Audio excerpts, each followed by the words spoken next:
Դիվանագիտական առաքելությունից կրկին Աջարիա, Զուրաբ Պատարաձեն նախագահի կողմից առաջադրվել է ինքնավար հանրապետության կառավարության նախագահի պաշտոնում։ Միջոցառմանը ներկա է գտնվել վարչապետը։ Հենց Իրակլի Կոբախիձեի համաստորագրությունն է անհրաժեշտ, որպեսզի այս թեկնածությունը ներկայացվի Աջարիայի գերագույն խորհրդին։ Պատարաձեն այս պաշտոնում աշխատանքի երկամյա փորձ ունի։ Նա նախագահել է Աջարիայի կառավարությունը 2016-ից 2018 թվականներին։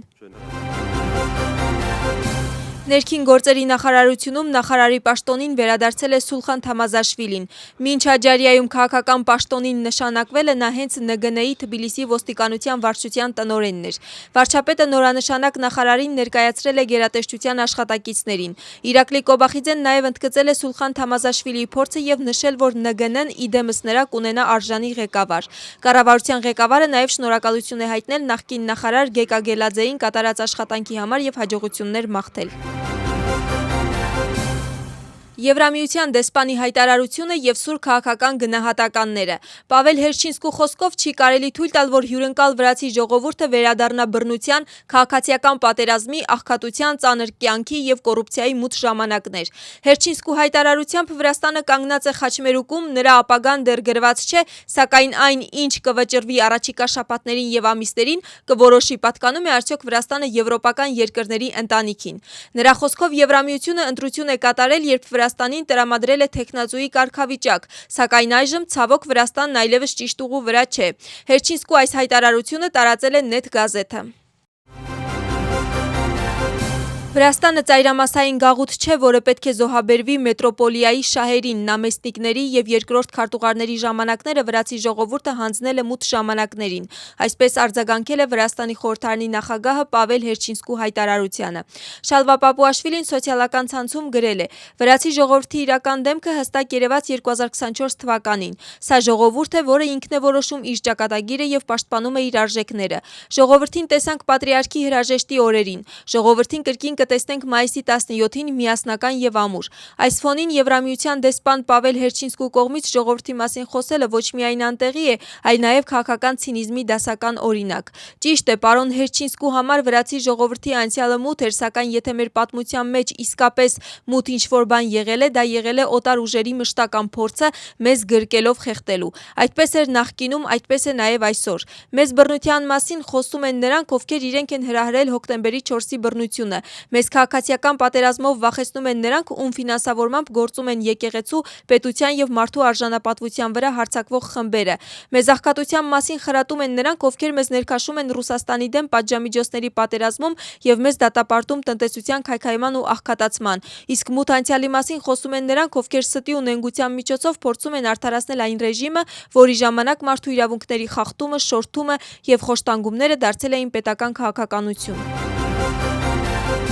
Կադրային փոփոխությունների վերաբերյալ զրուցել է պետական նախարարի թեկնածու եւ պետական անվտանգության ծառայության նախկին ղեկավար Մամուկամ Դինարաձեն ԻՄԵԴ-ի հեռուստաընկերության եթերում։ Նրա հայտարարությամբ նախապես հաշվարկված էր, որ ինքը միայն ժամանակավորապես կղեկավարի պետական անվտանգության ծառայությունը։ Նրա խոսքով որոշակի հանգամանքների եւ թիմի խնդրանքի պատճառով համաձայնել է այդ պաշտոնին նշանակվել։ Իսկ այժմ կփորձի նոր պաշտոնում ավելի ամրապնդել իրավապահ գերատեսչությունների դրական դինամիկան։ Դինարաձեն հիշել է նաև 2024 թվականի ցույցերի ժամանակ իրավապահների կողմից արձանագրված խախտումների դեպքերը եւ նշել, որ նոր պաշտոնում կաշխատի նման դեպքերի կանխարգելման ուղղությամբ եւ ավելի մեծ ուշադրություն կդարձնի այդ հարցերին, որպեսզի առանձին իրավախախտումները չվնասեն այն մեծ աշխատանքը, որը իրավապահները հերոսաբար կատարում են։ Նրա հայտարարությամբ պետական անվտանգության ծառայությունում ընթանում է հետաքննություն գործով, որտեղ առկա են մի շարք ձայնագրություններ Իգոր Բլաժևիչի մասնակցությամբ։ Հիշեցնենք, որ Իգոր Բլաժևիչը Պրահայի քաղաքացիական հասարակության կենտրոնի առաջնորդներից մեկն է։ Լրատվամիջոցներում տարածված տեղեկատվությամբ նա ընդդիմությանը անցկացնում է թրեյնինգներ եւ քննարկում հեղափոխական սցենարներ։ Ընդդիմադիր դաշինքում հակասությունները շարունակվում են։ Մի քանի օր է, ինչ սոցիալական ցանցերը սուր փոխադարձ մեղադրանքների եւ կոչերի կենտրոն են։ Առավոտից հերթական հայտարարությունն է տարածել Միխեիլ Սաակաշվիլին, որտեղ կարդում ենք. «Պետք է դադարեցնենք ռեժիմի կողմից ուղարկված սուբյեկտներից գումար ստանալը իբր աննշան կոմպրոմիսների դիմաց։ Պետք է դադարեցնենք անձնական հաշվեհարդարները եւ թիրախավորենք Վրաստանի պատմության ամենակործանարար, ցինիկ եւ դաժան ռեժիմը ու ժողովրդի հետ միասին այն ուղարկենք մոռացության», գրել է Միխեիլ Սաակաշվիլին։ Սաակաշվիլին։ Ի պատասխան Թամար Չերգոլեիշվիլին հայտարարություն է տարածել, որտեղ նշվում է, որ Սաակաշվիլին այլևս ոչ ոքի չի հետաքրքրում, իսկ համաձայնությանը միանալը կամ այն լքելը կամավոր է։ Ազգային շարժումը չի բացառում ընդդիմադիր դաշինքը լքելը։ Նրանց խոսքով անընդունելի է ցանկացած հարձակում քաղաքական բանտարկյալների վրա, հատկապես երբ խոսքը վերաբերում է իրենց առաջնորդ Միխեիլ Սաակաշվիլիին։ Կուսակցությունում նշում են, որ ընդդիմության դաշինքին անդամակցելու որոշումը ընդունվել էր ոչ միայն Սաակաշվիլիի մասնակցությամբ, այլև նրա նախաձեռնությամբ։ Իշխանական թիմում այս հակասությունների համար չեն զարմանում, որտեղ ասում են, որ նախապես գիտեին, որ դաշինքը երկար չէր կարող պահպանել միասնությունը։ Պետական անվտանգության ծառայության աշխատակիցների կողմից իրականացված օպերատիվ եւ քննչական գործողությունների արդյունքում խոշոր չափերի դրամական միջոցների յուրացման եւ վատնման փաստով ձերբակալվել է Էնգուրհես ՍՊԸ-ի կազմում գործող Կոդորի-Հեսեր ՍՊԸ-ի վարչության պետը։ Պետական անվտանգության ծառայության տեղեկությամբ կարևոր է, որ նշված ընկերությունը գործում է օկուպացված Աբխազիայի տարածքում։ Ձերբակալված անձը լիովին համագործակցել է հետաքննության հետ եւ ընդունել իր կատարած հանցանքը։ Նրան մեղադրանք է առաջադրվել Վրաստանի քրեական օրենսգրքի 182-րդ հոդվածի 2-րդ մասի Դ ենթակետով եւ 3-րդ մասի Բ ենթակետով, ինչը նախատեսում է 7-ից 11 տարվա ժամկետով ազատազրկում։ Նրանց համար, ովքեր կարծում են, որ Վրաստանի օկուպացված տարածքների օգտագործմամբ կարող են յուրացնել կամ վատնել պետական միջոցները, նման հանցագործությունը չի մնա առանց արձագանքի նույնիսկ օկուպացված տարածքներում կատարվելու դեպքում, նշված է պետական անվտանգության ծառայության տեղեկատվության մեջ։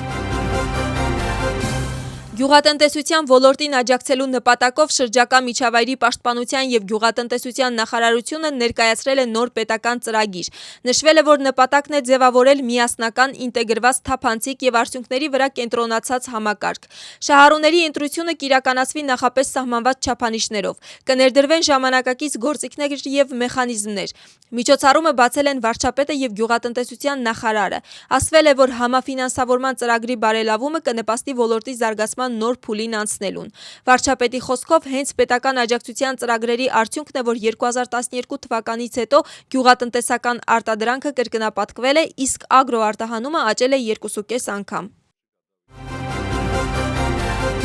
Վարչապետը հանդիպել է Հայաստանի պաշտպանության նախարարի հետ։ Քննարկվել են երկու երկրների միջև բազմակողմ համագործակցությունը եւ երկկողմ հարաբերությունների աճող դինամիկան։ Ուշադրություն է դարձվել պաշտպանության ոլորտում երկկողմ, տարածաշրջանային եւ միջազգային համագործակցության հարցերին։ Քննարկվել են համատեղ կարևոր նախագծերը։ Ընդգծվել է տարածաշրջանի կարևոր դերը միջազգային գործընթացներում։